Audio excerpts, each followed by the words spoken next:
보험설계사, 영업인들을 위한 12월 27일 금요일 간추린 아침 뉴스. 채널 추가하시면 영업에 대한 다양한 정보를 볼 수 있습니다. 한덕수 대통령 권한대행에 대한 탄핵소추안이 이르면 오늘 국회 본회의에서 표결에 붙여집니다. 더불어민주당은 한 권한대행이 헌법재판관 3명에 대한 임명을 사실상 거부하자 곧바로 탄핵안을 발의했는데요. 대통령 권한대행에 대한 탄핵안은 우리나라 헌정사상 처음 있는 일입니다. 한덕수 권한대행은 헌법재판관 임명이 대통령의 중대한 고유권한이라며 자신이 행사하는 것을 자제해야 한다는 입장을 밝혔습니다.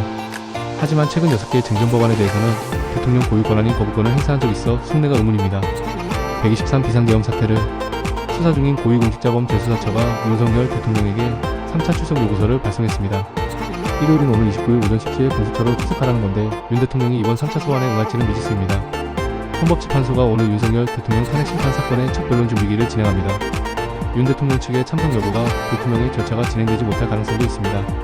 내란 혐의로 구속된 김용현 전 국방장관 측이 MBC를 포함한 특정 언론사 취재를 불허한 기자회견을 자청했죠. 계엄 관련 문건 초안을 김 전 장관이 작성하고 윤석열 대통령이 검토했다고 밝혔는데 사실상 범죄 자백이라는 평가가 나옵니다. 123내란 당일 수도권에 잠입한 HID 북파공작원 40명 중 일부가 복귀하지 않았다는 주장에 대해서 국방부가 이미 모두가 복귀했다고 밝혀왔습니다. 하지만 이들 중 일부가 그제 새벽까지도 임무를 위해 대기하고 있었다는 증언을 HID 요원 측으로부터 전달받았다는 주장이 나왔습니다.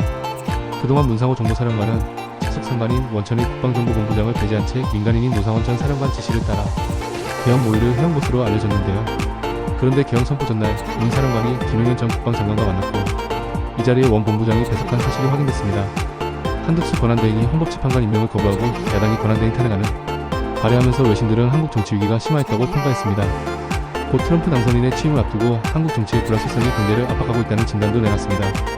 윤석열 대통령 공천 개입 의혹의 핵심 인물 명태균 씨가 2년 전 대우조선 해양파업 당시 정부 대응에 자신이 관여했다고 말한 녹취가 공개됐습니다.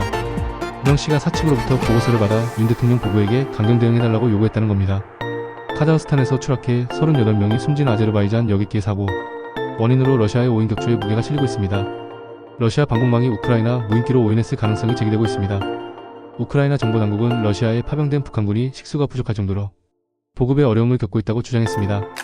앞서 젤렌스키 대통령은 북한군 사망자가 3,000명을 넘었다고 말하기도 했습니다. 영화 트루먼쇼를 연상시키는 신종투자 리딩방 사기가 전국 곳곳에서 기승을 부리고 있는데요. 100여 개의 소셜미디어 계정으로 구성된 채팅방을 수백 개 이상 설계한 뒤 채팅방마다 단 한 명의 피해자만을 초대해 투자금을 뜯어내는 방식입니다. 가습기 살균제를 만들어 판 혐의로 금고형이 내려진 SK케미칼과 애경산업 전 대표의 판결이 대법원에서 뒤집혔습니다. 피해자를 입은 원인이 어떤 가습기 살균제 탓인지 구체적으로 따져봐야 한다는 취지입니다. 피해자들은 반발했습니다. 최근 온라인에는 123내란 사태와 관련의 혐의자 명단과 개인수사 현황판, 체포 대상 명단 등을 나열한 사이트들이 잇따라 개설됐는데요. 공권력을 감시하기 위해 시민들이 이번 사태를 기억할 필요가 있다는 취지에서 제작됐습니다. 인공지능 산업의 발전을 지원할 근거와 기준 및 규제를 명시한 AI 기본법이 국회를 통과했습니다.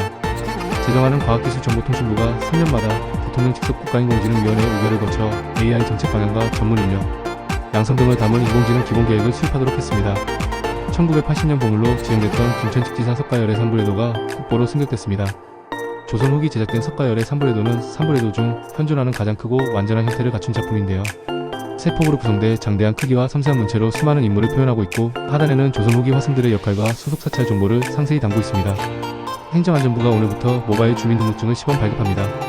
주민등록증이 디지털 방식으로 바뀌는 건 56년 만으로 세종시 등 9개 지자체에 도입해 안정성을 검증한 뒤 내년 1분기 안에 전국으로 발급 범위를 넓힐 예정입니다.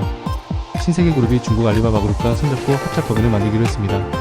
지마켓과 알리바바의 전자상거래 플랫폼 알리익스프레스 코리아가 한 지붕 안에 뭉치게 되는 건데 쿠팡과 네이버가 장악하고 있는 국내 전자상거래 시장에 판도를 바꿀 수 있을지 주목됩니다. 대전시는 지난 10월부터 대전에 주소를 둔 1839세 이하 청년 가운데 올해 1월 이후 첫 신혼신고를 하고 신청일까지 계속해서 6개월 이상 대전에 거주한 시민에게 결혼 장려금을 지급했습니다. 부부 모두 요건에 충족하면 500만원을 지급하는데 결혼 장려금은 신청자 중 나이, 혼인, 거주 등 3가지 요건을 모두 충족한 경우 지급됩니다.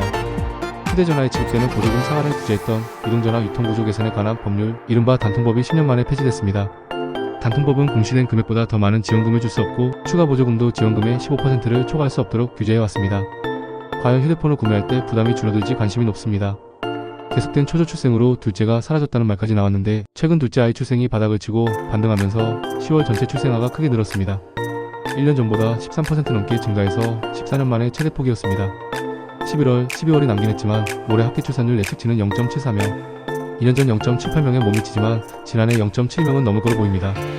세계 최정 상급 선수 부럽지 않은 장타력에 스타성까지 갖춘 윤이나 KLPJ 시상식 상관왕으로 화려한 대관식을 마친 윤이나의 시상은 이제 LPGA 투어로 향합니다. 꿈의 무대에도 통할 것이라는 높은 평가 속에 윤이나는 생애 한 번뿐인 영광에 도전합니다. 오늘 출근길에는 중부 내륙을 중심으로 마이너스 10도 안팎까지 뚝 떨어져 매우 춥겠습니다. 내일까지 서쪽 지역은 많은 눈이 예상되는데요. 내일 오후에는 모두 그치겠지만 제주도는 내일 밤까지 조금 더 길게 이어지겠습니다. 내일까지 전북에 최고 20cm 이상의 상당한 양이 내려 쌓이겠고요. 충청과 제주도의 최고 10cm 그 밖의 지역은 최고 5cm의 눈이 전망됩니다.